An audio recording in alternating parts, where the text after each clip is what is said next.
Meredith, you've got some new reporting that shows a top spokesperson for the super PAC supporting Ron DeSantis is raising flags about the Florida governor's ability to overtake Donald Trump in the race for the nomination, calling the DeSantis campaign the clear underdog in a Twitter Spaces event that was recorded on Sunday night.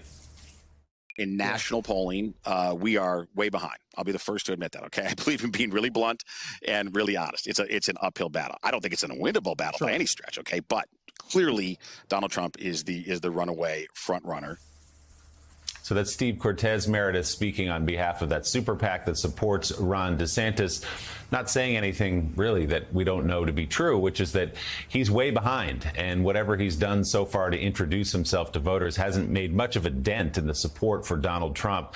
So how are they viewing this now? How are they approaching this? They've had a couple of months to introduce him to the country, to present, I guess, a case to make him an alternative to Donald Trump, though not much criticism of Donald Trump himself.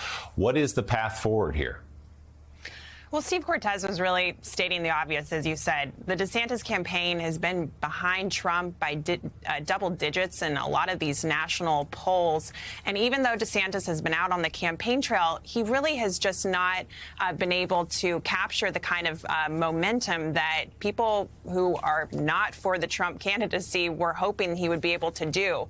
And Steve Cortes was pretty blunt in this Twitter Spaces interview. He was talking about Trump being the front runner. He did say that he hoped that the more people get to know DeSantis, get to know his personal story, political story, that hopefully these numbers will change. But overall, he was talking about how how big of an uphill battle this really is going to be for the DeSantis campaign at the moment. And, you know, the DeSantis campaign has talked about how this is a marathon and not a sprint. And I can't emphasize that enough. It definitely is. We still have many, many months until the first nominating contest. But, you know, as Vaughn was talking about there in South Carolina, just the show of force, the amount of enthusiasm the Republican Party has for Donald Trump right now, being able to attract tens of thousands of people to stand out in the hot summer heat to hear him speak. We're just not seeing that from any of the other supporters for the other candidates out on the campaign trail right now.